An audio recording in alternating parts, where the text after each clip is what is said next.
June 28, 1914. A motorcade is traveling through the city of Sarajevo. An assassin throws a bomb at the Archduke's car, but it bounces off the folded roof and explodes in the street. The target escapes unharmed. Later that day, the driver takes a wrong turn on the way to the hospital. He attempts to reverse, but the engine stalls. The car rolls to a stop exactly 5 feet away from 19-year-old Gavrilo Princip. Princip steps up to the stalled vehicle and fires tear shots. Archduke Franz Ferdinand and his wife Sophie are dead within the hour. That is the entire inciting incident. One localized murder in the Balkans. Yet from the fallout of those 2 shots, 20 million people would die across multiple continents.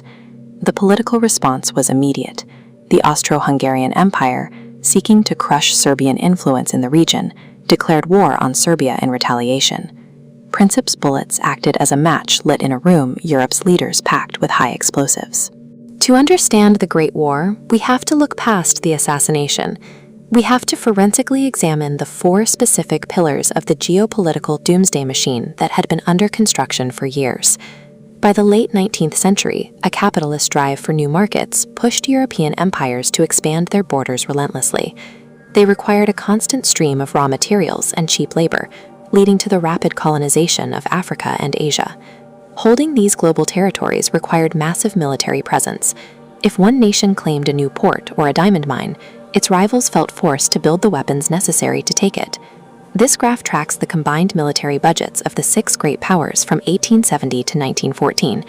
You can see the spending climb from £94 million to £400 million, a quadrupling of military might in a single generation. Much of that wealth went into the sea. Empires manufactured massive fleets of dreadnoughts and cruisers, designed specifically to secure trade routes and exert dominance over the oceans. This era of industrialized warfare ensured that any future conflict would not be a brief skirmish between professional armies, but a catastrophic slaughter of mechanized power. While empires expanded, the ideology of nationalism fractured the continent. While ruling monarchs believed in their divine right to conquer, marginalized groups, like the Slavs in the Balkans, were desperate for unified, independent states. To protect their vast territories from neighbors, empires built a rigid web of mutual defense treaties. This map shows the first major bloc: Germany, Austria-Hungary, and Italy. They formed the Triple Alliance. Feeling threatened by this bloc, their rivals formed a countermeasure. New lines on the map connect Britain, France, and Russia into the Triple Entente. Europe was now split into 2 deadlocked camps. These alliances relied on the rigid logic of mobilization.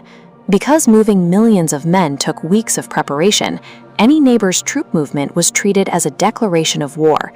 This created a pre-programmed chain reaction that effectively removed human choice from the equation.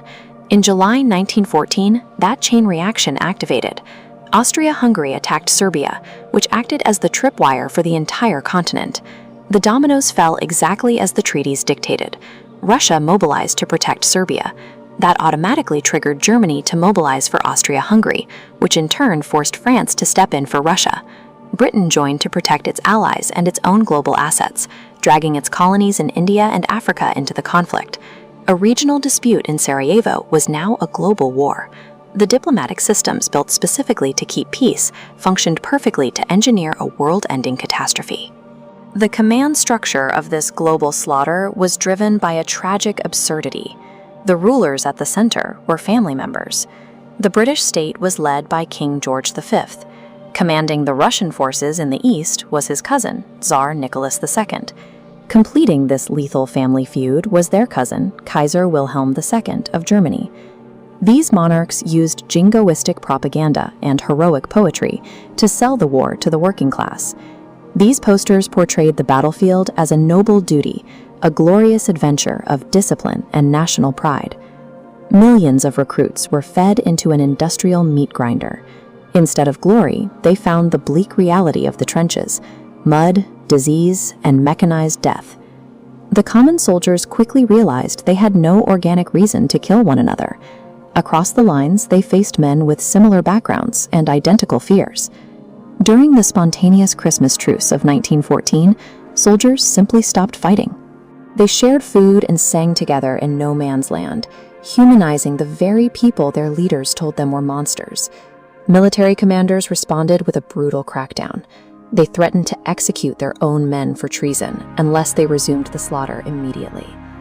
The 4-year slaughter was the inevitable output of a geopolitical machine designed for expansion at any cost. By prioritizing military spending and rigid defense treaties, industrialized nations engineered a system where ordinary citizens were the only currency left to pay for their leaders' imperial hubris.